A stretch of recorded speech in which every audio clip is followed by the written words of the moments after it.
Après mon accident, je suis rentré de l'hôpital en fauteuil roulant. Incapable de bouger mes jambes. Je m'attendais à du réconfort. Au lieu de cela, mon mari m'attendait dehors, mes valises déjà prêtes. Jetées sur le porche comme des ordures. Dégage. A-t-il dit.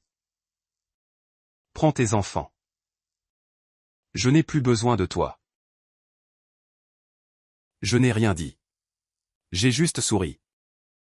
Il était sur le point de comprendre ce que mon silence signifiait réellement. Je m'appelle Thésali Vance. Et avant que vous ne jugiez si j'étais faible ce jour-là. Assise dans ce fauteuil roulant sur mon propre porche. À écouter l'homme que j'avais épousé me dire de disparaître. Laissez-moi vous raconter qui j'étais avant. Parce que la femme qu'il croyait avoir brisée n'était pas celle qui était sur le point de se relever, de toutes les manières qui comptaient. Il y a 3 ans, je vous aurais dit que ma vie était ordinaire de la meilleure façon possible. J'avais 34 ans, je vivais dans une banlieue calme près de Charlotte. Marié à un homme nommé Grantham Vance. Mère de 2 enfants, Rowan, qui avait 8 ans, et Nolan, qui venait d'avoir 5 ans. Grantham et moi nous étions rencontrés à l'université. Il était charmant à l'époque. De ce genre de charme qui vous fait oublier de poser les questions difficiles. Il avait une façon de rendre une pièce plus chaleureuse rien qu'en y entrant. Et pendant des années, j'ai cru que cette chaleur m'était destinée. J'avais bâti une petite entreprise de design d'intérieur à partir de rien. Cela avait commencé avec un client, l'ami d'une amie qui voulait refaire sa cuisine. Et cela avait grandi lentement, obstinément, de la manière dont les vraies choses grandissent.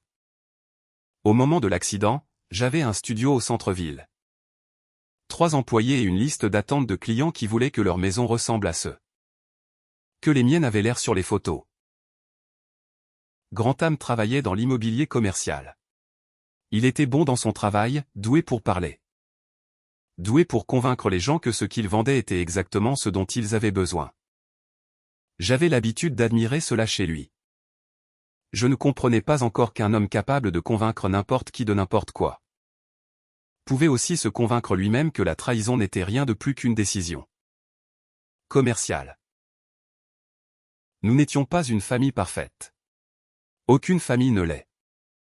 Mais nous étions, le pensais-je, une vraie famille. Les crêpes du dimanche, les matchs de football de Rowan. L'obsession de Nolan pour les dinosaures qui faisait que chaque conversation à dîner finissait par tourner autour de la période du Crétacé. Je pensais connaître la forme de ma vie par cœur. Je ne savais pas que cette forme se fissurait déjà tranquillement dans des endroits que je ne pouvais pas voir. Il y a un réconfort particulier dans la routine, et avec du recul. Je pense que ce réconfort est précisément ce qui m'a poussé à cesser d'être très attentive. Chaque matin, Grantham partait pour le bureau à 7h15. Chaque soir, il rentrait vers 18h, parfois plus tard si un accord se concluait. Nous dînions ensemble la plupart des soirs, tous les 4. Et ensuite il aidait Nolan avec ses puzzles de dinosaures pendant que je vérifiais les factures à la table de la cuisine. Et tout cela semblait si ordinaire que l'ordinaire commençait à ressembler à une sorte de promesse. Ma mère me disait qu'un mariage ne se brise pas au moment où il prend fin. Il se brise tranquillement au fil des ans. Dans une centaine de petits choix que personne d'autre ne peut voir. Je n'ai compris ce qu'elle voulait dire que bien plus tard. Je pensais qu'un amour construit avec assez de soin restait simplement construit. Je ne savais pas encore que certaines personnes sont capables de vivre à l'intérieur d'une vie qu'elles ont déjà décidé de quitter. Souriant au petit déjeuner, vous embrassant pour vous dire bonne nuit. Tout cela en faisant discrètement de la place dans leur esprit pour quelqu'un d'autre. C'est arrivé un mardi au début du printemps. Je me souviens de la météo plus que de presque tout le reste. Ce froid lumineux et étrange que le début du printemps apporte parfois. Du soleil sans chaleur. Je rentrais de chez un client, repassant des échantillons de peinture dans ma tête. Ne pensant à rien de plus dangereux que de savoir si une certaine teinte de vert sauge fonctionnerait dans la salle à manger d'un client. Un camion a grillé un feu rouge à un carrefour que j'avais traversé 1 millier de fois auparavant. Je me souviens du son avant de me souvenir de l'impact. Une sorte de cri métallique déchirant qui semblait ne pas appartenir au monde réel. Puis il y a eu un vide, un endroit où le temps a simplement cessé d'exister. Quand je me suis réveillé, j'étais dans un lit d'hôpital et un médecin aux yeux fatigués m'expliquait gentiment que les dommages causés à ma colonne vertébrale étaient suffisamment graves pour que personne ne puisse encore me dire si je marcherais à nouveau ou quelle part de cette capacité. Le cas échéant, je pourrais éventuellement récupérer. Les lésions médiales, a-t-il dit, suivaient rarement un chemin prévisible. Je me souviens avoir fixé les carreaux du plafond et fait les calculs étranges que les gens font. Dans des moments comme celui-là. L'heure de sortie de l'école de Rowan, les histoires du coucher de Nolan. La présentation aux clients que je devais faire jeudi. Rien de tout cela n'avait plus de sens parce que rien de tout cela ne tenait compte d'un corps qui n'obéissait plus. Grantham a rendu visite tous les jours pendant la première semaine. Il m'a tenu la main. Il m'a dit que tout irait bien. Il a dit aux enfants que leur mère était forte, qu'elle rentrerait bientôt à la maison. Que notre famille n'était pas brisée. Je l'ai cru. C'était ma seule erreur. Pas l'accident, pas le camion, pas le fauteuil roulant. Le croire était la seule vraie erreur que j'ai commise dans toute cette histoire. En y repensant maintenant, je peux voir les petites choses que j'ai manquées. La façon dont ces visites sont devenues plus courtes au fil des semaines. La façon dont il consultait constamment son téléphone en inclinant l'écran loin de moi comme une habitude qu'il ne remarquait même plus.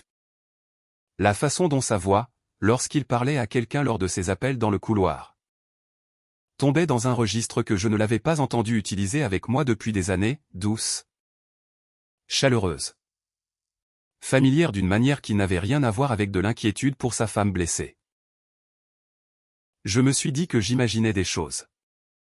Le chagrin et la peur font des choses étranges à un esprit.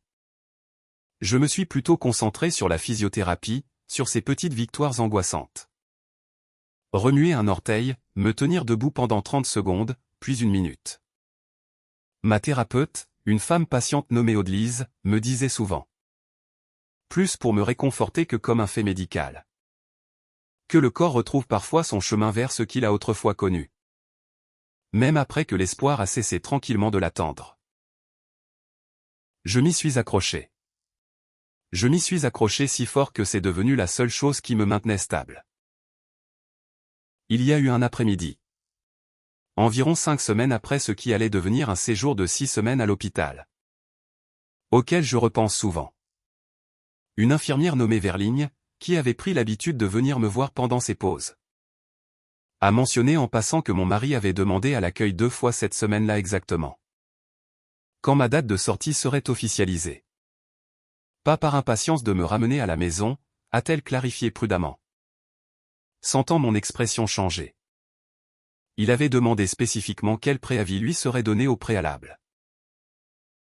À l'époque, je m'étais dit qu'il préparait simplement la maison. Prenant des dispositions pour une rampe de fauteuil roulant, des horaires de garde d'enfants. Le genre de planification pratique que tout conjoint responsable gérerait à l'avance. Il ne m'est jamais venu à l'esprit qu'un homme puisse demander un préavis pour le retour de sa femme à la maison dans le cadre d'un tout autre type de préparation. Je comprends maintenant que certains avertissements arrivent habillés de petits détails oubliables. On ne les reconnaît pour ce qu'ils étaient qu'après que tout le reste s'est effondré. Mes enfants ont rendu visite 2 fois pendant ces semaines. Amenés par ma sœur puisque Grantham semblait toujours avoir une raison pour laquelle il ne pouvait pas faire le voyage lui-même. Rowan m'a fait des dessins de notre maison avec une rampe pour fauteuil roulant ajoutée aux marches d'entrée, soigneusement coloriée en crayon jaune vif. Et m'a dit qu'elle avait hâte que je rentre pour que les choses redeviennent normales. Nolan a demandé plus d'une fois si mes jambes remarcheraient avant son anniversaire. Je lui ai promis que j'essayerais. Je le pensais plus que je n'avais jamais rien pensé de ma vie. Le jour de ma sortie, j'ai ressenti quelque chose proche de la joie pour la première fois depuis des semaines. J'imaginais marcher. Ou du moins être poussé en fauteuil roulant à travers ma propre porte d'entrée. Dans une maison pleine d'odeurs familières et de voix d'enfants. J'imaginais Rowan courant pour me serrer dans ses bras, faisant attention au fauteuil. J'imaginais Nolan me montrant un nouveau fait sur les dinosaures qu'il avait appris pendant mon absence. Au lieu de cela, lorsque le transport médicalisé est entré dans notre allée, j'ai vu des valises. Mes valises jetées sur le porche dans un tas négligent. L'une d'elles était ouverte. Une manche de mon pull préféré dépassant comme si elle avait essayé de s'échapper. Grantham se tenait en haut des marches, les bras croisés. Son visage arborant une expression que je ne lui avais jamais vue auparavant. Pas de la colère, ni même de la culpabilité. Quelque chose de plus proche de l'inconvénient. Comme si j'étais un meuble qu'il avait décidé de ne plus adapter à la pièce. « Dégage », a-t-il dit avant même que j'aie pleinement réalisé ce que je regardais. « Prends tes enfants. Je n'ai plus besoin de toi. » Pendant un moment, le monde entier s'est réduit à ce porche. Cette voix, ces mots. J'ai entendu la voix de Rowan de l'intérieur de la maison, appelant, confuse. Demandant si maman était rentrée. J'ai entendu Nolan demander pourquoi ses jouets étaient dans des cartons près de la porte.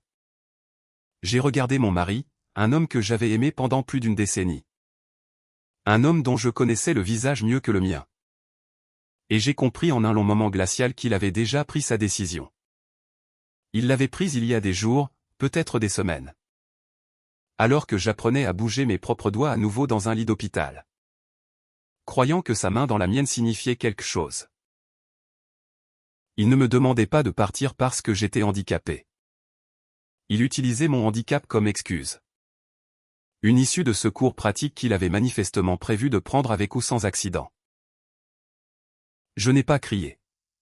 Je n'ai pas pleuré. Pas là. Pas là où il pouvait le voir et prendre cela pour une faiblesse qu'il pourrait exploiter davantage. Je l'ai regardé et quelque chose en moi.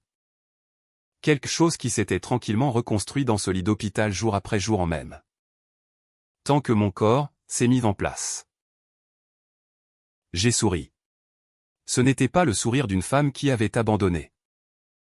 C'était le sourire d'une femme à qui l'on venait de donner, sans le vouloir. Exactement les informations dont elle avait besoin. D'accord ? Ai-je dit calmement. Je m'en vais. Il a cligné des yeux, s'attendant manifestement à une bagatellisation. Il n'en a rien eu. Cela l'a plus troublé que tout ce que j'aurais pu crier. Tu ne vas même pas demander pourquoi, a-t-il dit. Et il y avait quelque chose de presque offensé dans sa voix. Comme si mon calme était une insulte au discours qu'il avait répété pour ce moment. Je n'ai pas besoin de demander, lui ai-je dit. Je sais déjà tout ce que j'ai besoin de savoir. Ce n'était pas tout à fait vrai encore, mais ça le serait bientôt, et une partie de moi. Un instinct calme et aiguisé que je ne m'expliquais pas totalement. Comprenez que le dire à voix haute et calmement ferait bien plus de dégâts chez lui que n'importe. Quel cri. Grantham avait bâti tout son plan sur l'hypothèse que je supplierais, que je pleurerais. Que je lui donnerais une version de ce moment qu'il pourrait plus tard décrire à Kinsley-Hua. Lui-même comme la preuve que partir avait été la seule option raisonnable.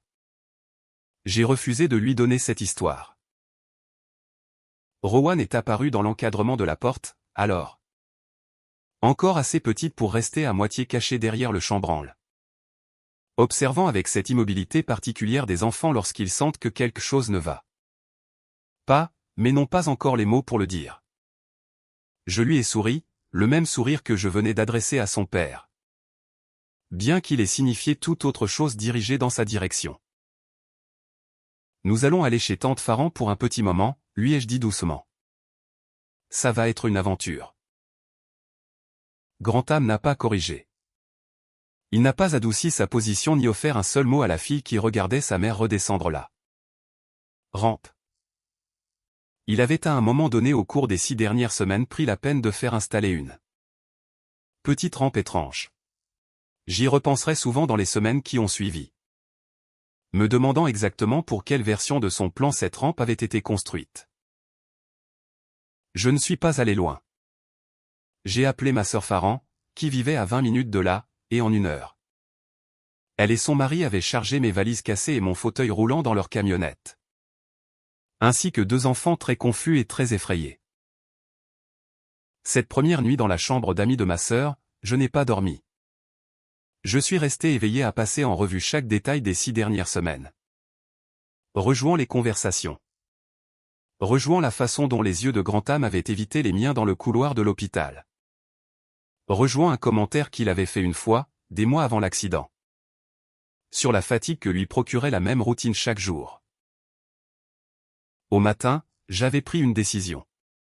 Je n'allais pas supplier. Je n'allais plus pleurer devant lui. J'allais découvrir exactement ce qui ou qui avait rendu mon mari si impatient de m'effacer de sa vie. Dès que je devenais encombrante. Cela n'a pas pris longtemps. Mon ami Corbin Reed était avocat en droit de la famille. Quelqu'un que je connaissais depuis l'université. Quelqu'un qui avait observé Grantham et moi bâtir notre vie ensemble avec un certain scepticisme. Professionnel silencieux qu'il n'avait jamais exprimé à haute voix jusqu'à ce que je l'appelle cette semaine-là pour lui raconter ce qui s'était passé. J'ai entendu des choses, a-t-il admis prudemment lorsque j'ai fini par insister. Je n'étais pas sûr que ce soit mon rôle de dire quoi que ce soit avant. Les choses qu'il avait entendues avaient un nom, Kingsley. Une femme que Grantham avait rencontrée lors d'une conférence immobilière plus d'1 an auparavant. Quelqu'un qui travaillait dans le marketing de propriétés de luxe. Quelqu'un de photogénique. Quelqu'un qui, selon les mots prudents et juridiques de Corbin, avait été de plus en plus présent dans la vie de Grantham pendant des mois, bien avant l'accident. C'était le détail qui changeait tout pour moi. Ce n'était pas un homme qui avait paniqué parce que sa femme était devenue handicapée. C'était un homme qui préparait déjà sa sortie et mon accident m'avait simplement donné ce qu'il pensait être la couverture sympathique parfaite. Qui blâmerait un mari luttant pour s'occuper d'une femme soudainement handicapée? Qui regarderait de trop près son calendrier? Il n'avait pas compté sur Corbin. Il n'avait pas compté sur ma sœur. Et il m'avait largement sous-estimé. Voici la partie de ma vie à laquelle Grantham n'avait jamais prêté beaucoup d'attention parce qu'il n'en avait jamais eu besoin. Mon père, avant de décéder 4 ans plus tôt, avait été un homme prudent.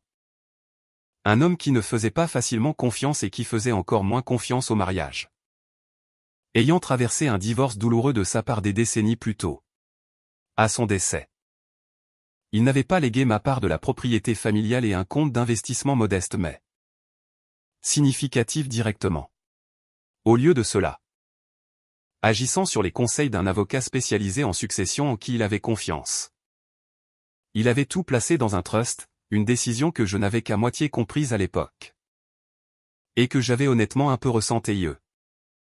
Car elle signifiait que je ne pouvais pas simplement accéder au fonds comme je le supposais un jour. Les documents du trust étaient précis d'une manière à laquelle je n'avais pas prêté assez d'attention quand il me les avait expliqués pour la première fois.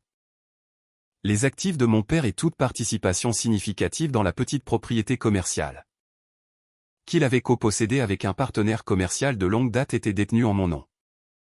Propre, entièrement en dehors de nos finances conjugales. Sans aucune disposition n'accordant nulle part à un conjoint le moindre droit sur eux. Peu importe la façon dont notre mariage pouvait évoluer avec le temps. Grantham avait toujours supposé que cet héritage était quelque chose que nous partagions. Quelque chose qui finirait par se fondre dans nos finances comme tout le reste. Il avait tort. Il n'avait tout simplement jamais pris la peine de s'asseoir avec l'avocat de mon père ou de poser les bonnes questions parce qu'il n'avait jamais imaginé une version de notre vie où ces questions compteraient. Il était sur le point d'apprendre exactement à quel point elles comptaient. Pendant qu'il était occupé à installer Kingsley dans ce qu'il considérait toujours comme notre maison. Coordonnant avec son propre avocat pour entamer des procédures de divorce selon ses conditions. Supposant que j'étais trop brisé, trop dépassé. Trop reconnaissante pour les miettes de soutien qu'il offrait pour riposter. Je construisais tranquillement autre chose. Corbin m'a aidé à rassembler la documentation. Des messages textes que Grantham avait négligemment laissés visibles sur une tablette familiale. Partagés des mois avant l'accident. Des messages qu'il n'avait jamais pris la peine de supprimer parce qu'il n'avait jamais imaginé que J'aurais une raison de regarder. Des reçus d'hôtel d'un voyage de travail qui coïncidait de manière suspecte avec un week-end où Kingsley avait posté depuis la même ville. Un schéma, une fois qu'on commençait à le chercher, qui était presque embarrassant de simplicité à tracer. Et il y avait une dernière chose que Grantham ignorait. Ma rééducation allait plus vite que lui ou quiconque en dehors de mon équipe médicale ne le réalisait.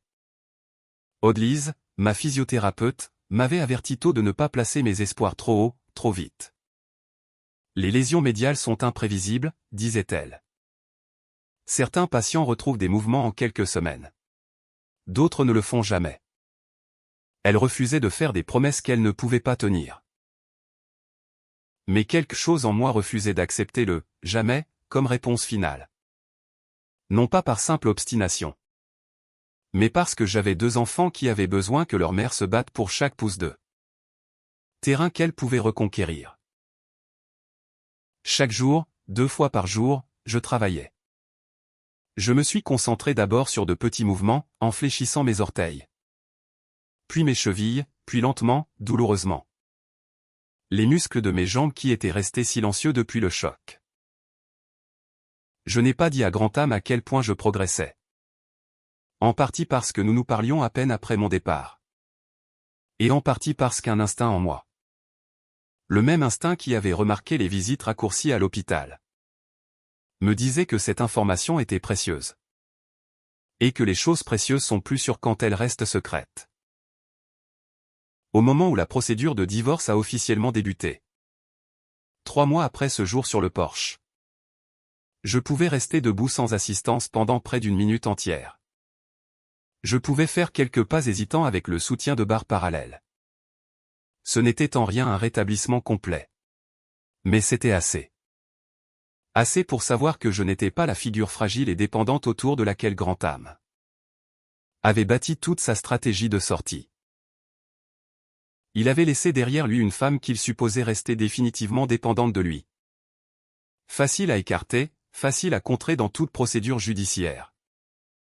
Facile à dépeindre comme quelqu'un incapable de prendre adéquatement soin de 2 jeunes enfants. Au lieu de cela, lorsqu'il est arrivé pour la première séance de médiation, s'attendant à une femme brisée en fauteuil roulant qu'il pourrait prendre en pitié et manœuvrer du même souffle, il m'a trouvé assise bien droite à la table, étant entrée lentement avec une canne, mais sur mes propres pieds, flanqué de Corbin Reed. Avec un dossier de documentation qui fit pâlir visiblement son propre avocat. Le regard sur le visage de Grantham à ce moment-là est quelque chose dont je me souviendrai pour le reste de ma vie. Non pas parce que je voulais me venger d'une manière cruelle et mesquine, mais parce que c'était la première fois depuis ce jour sur le porche qu'il me regardait et voyait clairement qu'il s'était lourdement, lourdement trompé. « Tu marches » a-t-il dit doucement, presque pour lui-même. Comme si la phrase ne rentrait pas tout à fait dans sa bouche. « J'y travaille » ai-je dit. « Chaque jour. » Tu l'aurais su si tu avais jamais demandé. Il n'avait pas de réponse à cela. Je l'ai regardé jeter un coup d'œil à son avocat comme s'il cherchait un scénario qui ne correspondait plus à la pièce où il était assis. Et pour la première fois depuis cet après-midi sur le porche, j'ai senti se relâcher dans ma poitrine ce qui était resté tendu pendant des mois. Pas du triomphe exactement, quelque chose de plus calme et de plus stable que cela. Quelque chose de plus proche du soulagement. La médiation ne s'est pas déroulée comme Grantham l'avait prévu. Son avocat avait préparé un argumentaire fondé sur des hypothèses dépassées, une mère handicapée, incapable de travailler, incapable de fournir des soins stables. Un père se levant par nécessité pratique. Tout cela s'est effondré au cours des 20 premières minutes. Corbin a exposé le chronologie calmement, sans théâtralité. Car les faits n'avaient pas besoin de théâtralité. Des messages montrant que la relation de Grantham avec Kingsley avait commencé bien plus d'1 an avant mon accident. Des dossiers financiers montrant de l'argent discrètement déplacé vers un compte séparé dans les mois précédant ma sortie de l'hôpital. De l'argent destiné, semblait-il clair, à financer une nouvelle vie qu'il avait déjà planifiée. Avec ou sans moi dans le décor.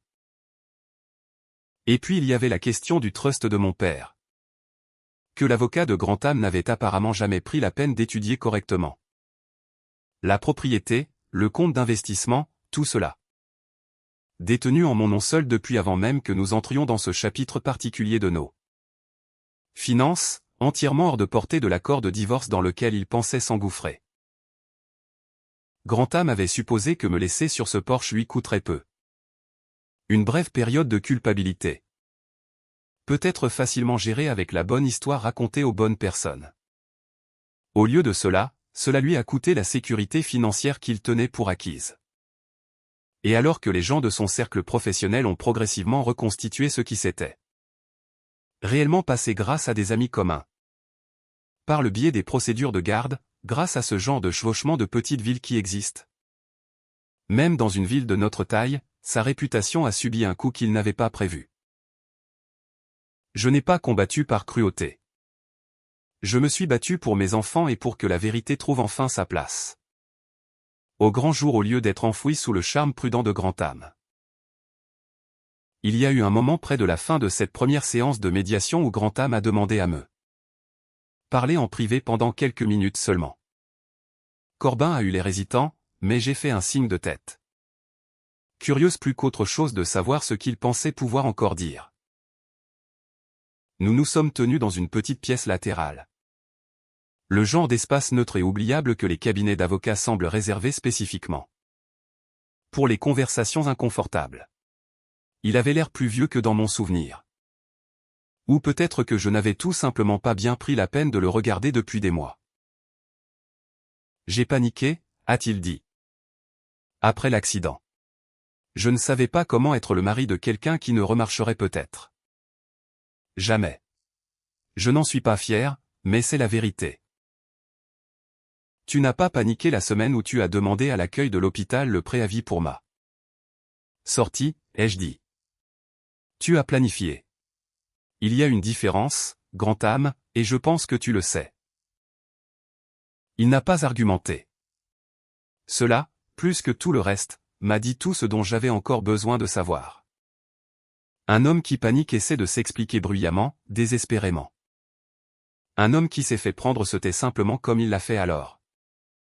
Fixant un point au-delà de mon épaule au lieu de mon visage.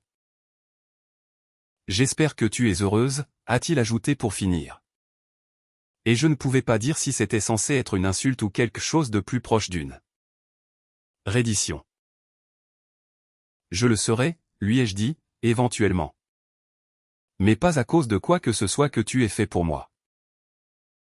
Je suis sorti de cette pièce par mes propres moyens, une canne à la main. Plus stable que je ne l'avais été depuis des mois. L'issue concernant la garde a été façonnée par bien plus que le simple schéma de malhonnêteté que Corbin avait mis au jour. Dans les semaines qui ont suivi le Porsche, alors que je séjournais chez ma sœur. Grantham avait laissé à 2 reprises Rowan et Nolan à un voisin qu'il connaissait à peine. Afin de pouvoir passer la soirée avec Kingsley. Manquant un ramassage prévu et laissant les enfants attendre près de 2 heures à l'école avant que le secrétariat ne finisse par me joindre. Le conseiller des enfants, qui a rencontré les 2 enfants séparément dans les mois qui ont suivi, a documenté une réelle détresse liée à ces incidents. Ainsi que la manière brutale dont leur père avait géré la séparation elle-même. Compte tenu de ce dossier, le tribunal a accordé la garde principale à moi. Le temps de Grantham étant supervisé et limité jusqu'à ce qu'il puisse démontrer un modèle de soins cohérent et fiable. Le règlement financier a reflété la vérité sur ce qui s'était réellement passé. Non pas un mari en difficulté forcé à des décisions difficiles. Mais un homme qui avait abandonné sa famille avant que les circonstances ne forcent jamais sa main. Kingsley, j'ai su plus tard par des connaissances communes, n'est pas resté longtemps une fois que toute l'histoire a été rendue publique. Et une fois que la situation financière de Grantham s'est avérée être bien moins stable qu'il ne le lui avait laissé entendre. Un ancien collègue de travail a mentionné presque nonchalamment que Kingsley avait déménagé dans une autre ville entièrement au cours de l'année et que les deux ne s'étaient plus parlé depuis que le divorce avait été finalisé. Je n'ai rien ressenti de particulier en entendant cela. Pas de satisfaction, pas de sympathie. Juste la confirmation silencieuse de quelque chose que j'avais déjà fini par comprendre par moi-même. Les relations construites sur l'effondrement de quelqu'un d'autre ont tendance à ne pas supporter leur propre poids très longtemps.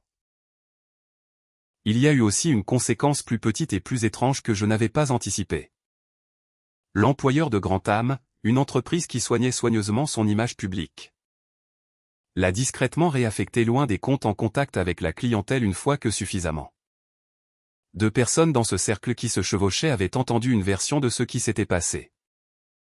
Personne n'avait besoin de dire les mots à haute voix pour que le message passe.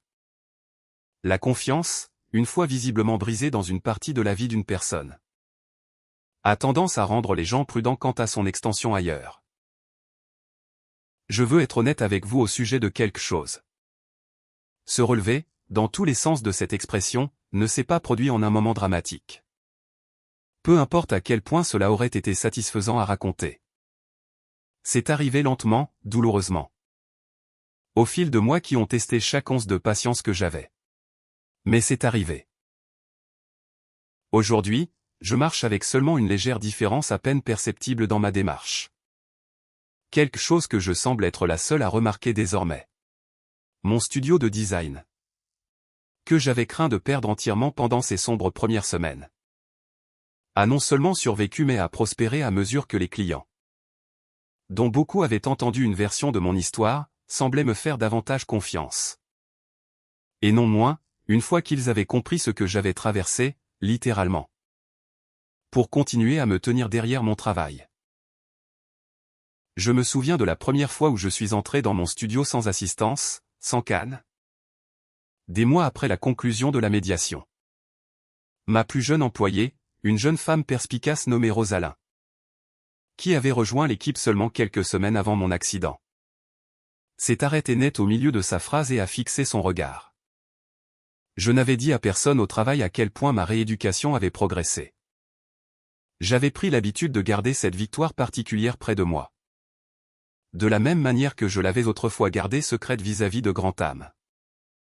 Bien que pour des raisons entièrement différentes cette fois-ci. Cela ressemblait à quelque chose qui valait la peine d'être protégé discrètement. Au moins jusqu'à ce que je sois prête à le partager selon mes propres termes. Rowan et Nolan s'adaptent de la manière dont les enfants le font. Avec une résilience qui m'humilie parfois. Rowan garde toujours ce dessin au crayon de notre ancienne maison avec la rampe pour fauteuil roulant glissé dans un tiroir de sa nouvelle chambre. Bien qu'elle n'en parle que rarement maintenant. Nolan, fidèle à la promenade que je lui avais promise dans ce lit d'hôpital, a pu me voir l'emmener à pied à sa fête de 6e anniversaire 6 mois plus tard. Sans fauteuil roulant en vue. Et l'expression sur son visage quand je me suis tenu à la porte pour saluer ses amis et quelques chose que je porterai avec moi pour le reste de ma vie. Il voit une mère qui n'a pas disparu quand on lui a dit de le faire. Qui n'a pas accepté la forme que quelqu'un d'autre a essayé de forcer sa vie à prendre. Je pense qu'un jour, quand ils seront plus grands, cela comptera pour eux plus que presque tout ce que je pourrais leur enseigner. Je n'ai jamais dit du mal de leur père devant eux. Peu importe à quel point cela puisse parfois être tentant. Je veux qu'ils tirent leurs propres conclusions en leur temps. En fonction de la façon dont ils choisissent d'être présents pour eux à l'avenir plutôt que sur un propos amer que je pourrais tenir dans un moment de faiblesse. Grantham a tendu la main une fois, des mois après que tout se soit calmé. Avec un message qui ressemblait moins à des excuses qu'à une tentative d'adoucir l'histoire avec laquelle il doit maintenant vivre. Je n'ai pas répondu. Certains silences ne sont pas des blessures. Certains silences sont simplement des portes fermées fermement sur un chapitre qui n'a plus besoin d'être revisité. Je pense souvent à ce moment sur le porche, les valises jetées négligemment sur les marches. Sa voix me disant de disparaître, mon propre silence en réponse. J'avais l'habitude de me demander si j'aurais dû crier, si j'aurais dû argumenter. Si j'aurais dû lui donner la réaction qu'il semblait attendre. Je ne me pose plus cette question. Mon silence n'a jamais été de la faiblesse. C'était le son d'une femme décidant en temps réel qu'elle reconstruirait toute sa vie selon ses propres termes. sans donner à l'homme qui tentait de l'effacer la satisfaction d'un seul mot inutile. Il voulait une femme brisée qu'il pourrait tranquillement jeter. Il a obtenu à la place une femme qui s'est relevée plus lentement qu'avant peut-être, mais plus solidement qu'elle ne l'avait jamais été. Parfois tard dans la nuit, après que les enfants soient endormis. Je pense encore à la version de cette scène de Porsche que j'aurais pu jouer à la place. Les cris, les supplications. La version de moi-même qui aurait pu courir après lui pour obtenir des réponses qu'il n'allait de toute façon jamais donner honnêtement. Je comprends maintenant que cette version de moi aurait donné à Grand-Âme exactement ce dont il avait besoin. Une histoire sur une femme fragile et désespérée qu'il n'avait d'autre choix que de laisser derrière lui. Au lieu de cela, je lui ai donné le silence. Et le silence, s'avère-t-il, est une chose beaucoup plus difficile à défendre pour un homme coupable. Il n'y a pas d'argument pour le contrer. Aucun charme ne peut le ramener à la soumission. Il attend simplement patiemment pendant que la vérité fait le reste du travail par elle-même. Je ne sais pas à quoi ressemble le prochain chapitre de ma vie pour l'instant. Pas entièrement. Je sais qu'il implique mes enfants. Mon studio en pleine croissance et une version de moi-même que je suis encore en train de découvrir. Plus stable, plus calme, beaucoup moins disposé à confondre le charme avec l'amour à l'avenir. Je sais qu'il n'implique pas d'attendre la permission de quiconque pour continuer à me tenir debout.